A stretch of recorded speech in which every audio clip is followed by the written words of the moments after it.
Hi there. All right, now we're going to talk about section 7.3, which gets into some of the rules of probability, and we will get a little deeper into this and hopefully have some more interesting examples. Okay? So 7.3 talks about our rules of probability. Okay, now, couple things I want to remind you of. Remember, or means plus, and means times. Another thing I want to remind you of is our union rule for sets. Remember we said that the number of elements in the union of two sets is equal to the number in the first set plus the number in the second set minus the number in the intersection. Now, just to recall the motivation for this, okay, if we want to talk about the number of elements in A union B, I think you'll grant me we're talking about these three regions, okay? So, if we do that, well, yes, we can talk about the number of elements in A, right there, and add it to the number of elements in B, which are these. But didn't we double count the ones in the intersection? We counted them when we counted the elements in A, and we also counted them when we counted the elements in B. That's why we have to subtract off the number in the intersection so that we only count it once. Okay?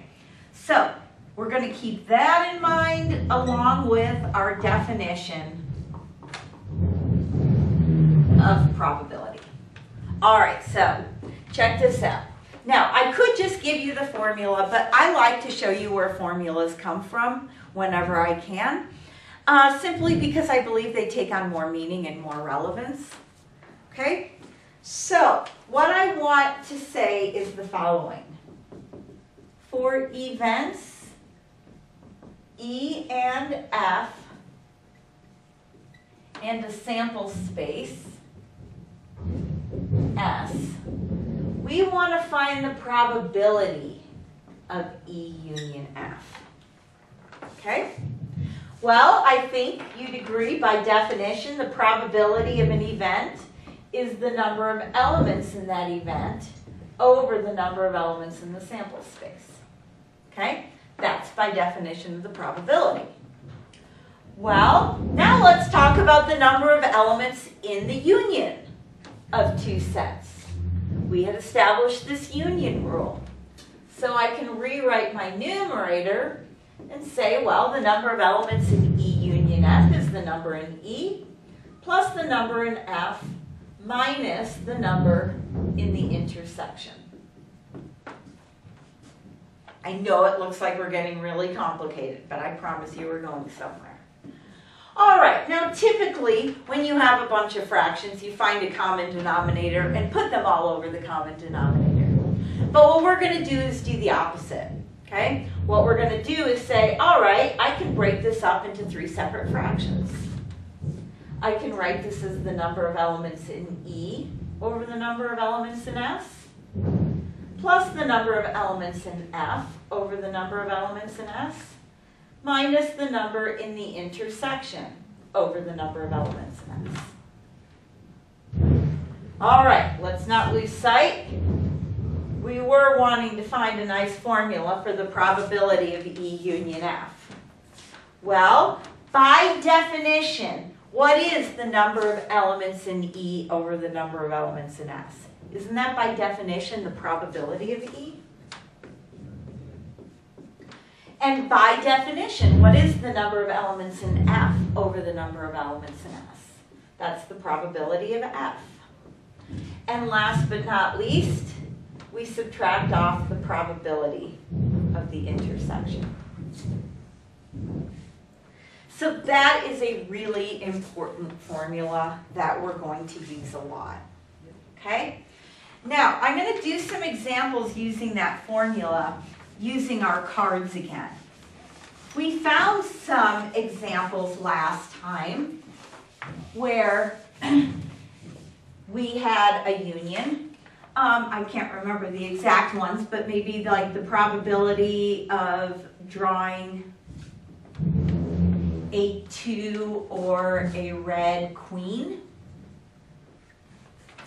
Didn't we just mindlessly say, well, there's 4 2s, there's 2 red queens, 4 plus 2 is 6, and we wrote 6 out of 52, okay? I intentionally picked that example because there was no intersection. So, when our events are mutually exclusive, there is no intersection. Therefore, we can do legitimately what we did before. The probability of drawing a 2 is 4 over 52. The probability of drawing a red queen is 2 over 52, and lo and behold, that's what we got. Okay? Now, let's do something different. What if now I want to find the probability of drawing, how about a black card or a face card? Remember, or means union. So, I always like to abbreviate things. I'll abbreviate black card as B, face card as F. So we're wanting to find the probability of B union F. All right, my knee-jerk reaction immediately is to write out that union rule formula. It's equal to the probability of B plus the probability of F minus the probability of the intersection. All right, what's the probability of drawing a black card? Well, there's 26 black cards out of the total deck of 52. What's the probability of drawing a face card? Well, there's 12 face cards out of my deck of 52. All right, now, I claim we have certainly double counted. What have we double counted? We've double counted the face cards, which are black, right? The Jack, Queen, King of spades and the Jack, Queen, King of clubs.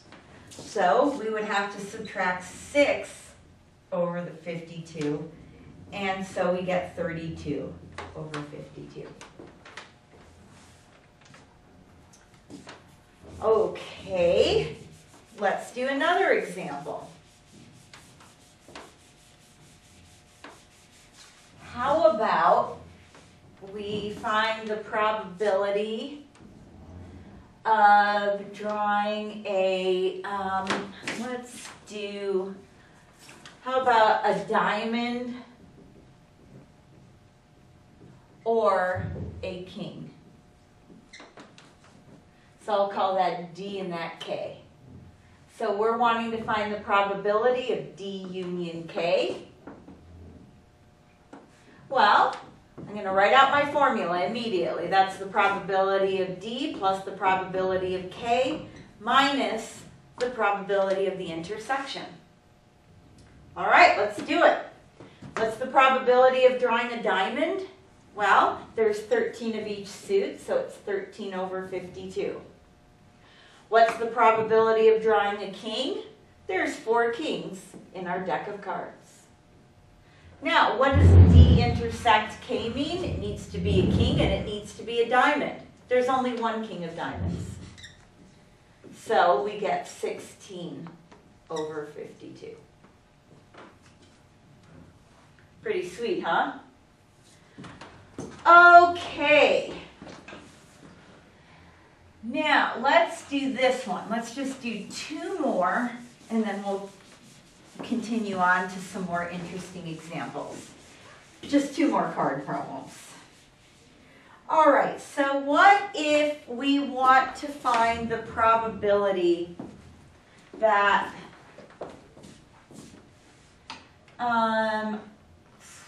who cares? A red face card is drawn. Is this a union rule question? I claim it's not. I didn't say find the probability of a red card or a face card. Implicit in this is that it's an and, okay? In other words, I want my card to be red and I want it to be a face card, okay? I believe we did an example like this in the previous section.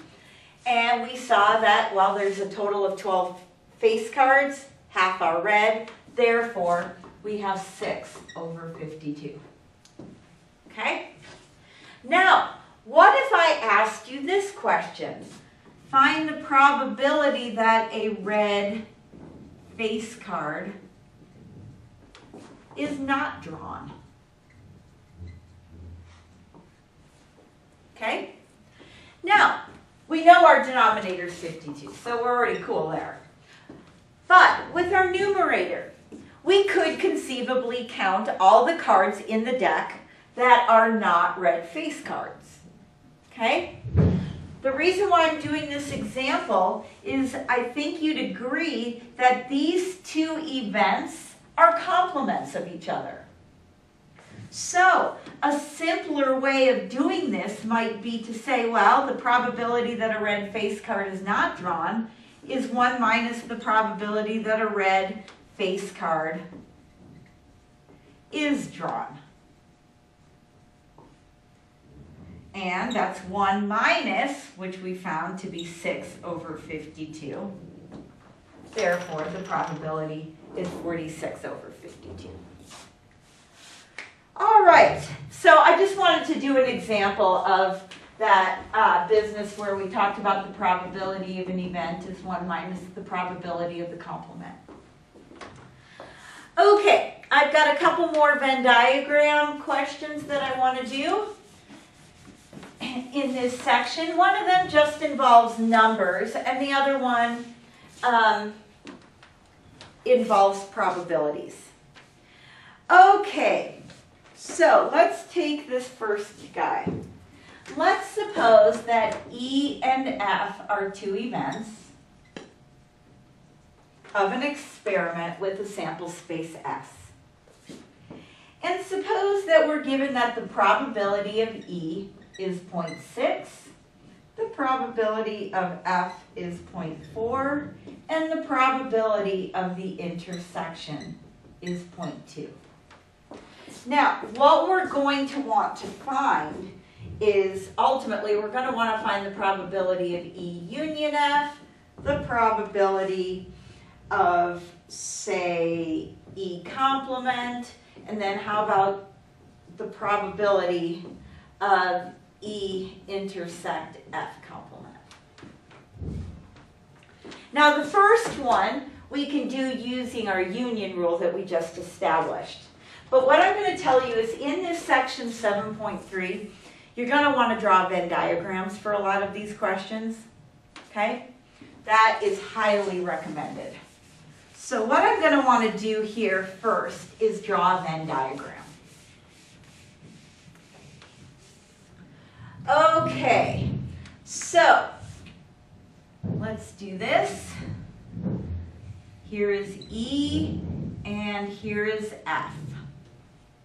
All right then, remember when we fill in Venn diagrams, you always start with the innermost region first. The innermost region is the probability of E intersect F, and that's 0.2. So that goes smack dab in the middle. All right then, we're given that the probability of all of E is 0.6. We've accounted for 0.2. So I think you'll grant me we get 0.4 there. Similarly, the probability of all of F is 0.4. We've accounted for 0.2. Therefore, 0.2 goes here. Now, we're not quite done because we still have this region out here that doesn't live in E nor in F. Okay? Remember, your sample space, your universe, must add up to 1 when you're talking about probabilities. I claim if you add these up, we've accounted for 0.8, and therefore we get 0.2 there. All right, well, let's now find these 3 probabilities we have listed. The first probability is E union F, and we know that that's those 3 regions, and we can add that together to get 0.8. Next, let's find the probability of E complement. Well, remember, E complement is everything outside of E, so we cover up E, and don't we have this region and this region? You add them together and you get 0.4. All right, last but not least, we want to find the probability of E intersect F complement. Okay, I'm going to look at F complement first. F complement is everything outside of F, so it's this region and this region. Now notice, we want to intersect F complement with E. In other words, we're asking which of these two regions is also in E. And that's right here. So we get 0.4. All right, so let's do another example.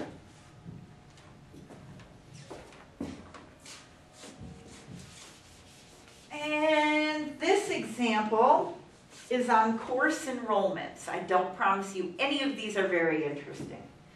But it says among 500 freshmen pursuing a business degree at a university, 320 are enrolled in an economics course, 225 are enrolled in a math course, and 140 are enrolled in both. And what we want to find is we want to find the probability that a randomly selected freshman is enrolled in. And what we're going to want to find is how about probability that they are in exactly one of the two courses. Let's find the probability that they're enrolled in neither of the two courses. And how about the probability that they are enrolled in, I don't know, who cares? Math only. Okay? Before we do this, though, we want to draw a Venn diagram. I assure you it will make answering these questions a lot easier. Okay then, so now let's talk about this. I'm going to draw my Venn diagram. However, one of the things that I'm going to note is that I don't have probabilities to fill in. I've got numbers to fill in. Okay, this is for E for econ and M for math. Now, this time, all of the folks in my sample space total up to 500. So the sum of these four numbers has to add up to that 500. Okay? We're going to fill in our Venn diagram in much the same way though. Again, you start with the innermost region. So we have 140 people taking both. All right then, if we have a total of 320 people signed up for an econ course, and we've already accounted for 140 of them, don't we have 180 out here? Because then that all adds up to our 320. Okay? Again, we have a total of 225 people taking a math course. We've already accounted for 140 of them. Therefore, we have 85 more to talk about. Okay, I am going to be lazy about life. There we go. Now, presumably, there's folks in this sample of 500 freshmen that aren't taking either one of these courses. So what you do is you add up all three of these numbers, which gives us 405. Now, everything's got to add to 500. So you take 500 minus 405, and we have 95 out there. All right, so now that we've filled in our Venn diagram, let's actually find our probabilities. Now, one comment that I'm going to make is if on a test you make a mistake filling in your Venn diagram, obviously you're going to lose some points. However, these probability questions that you're going to have will be graded based on your Venn diagram, okay? So you won't lose points again. So if your Venn diagram has some incorrect numbers, you're going to lose a couple of points or what have you. However, if you answered your probabilities correctly based on your Venn diagram, you won't lose any additional points. All right, having said that, let's find the probability that a randomly selected freshman was signed up for exactly one of these two courses. All right, that means exactly one, so just economics or just math. Well, you add these two numbers together and you get 265. But remember, we're finding the probability.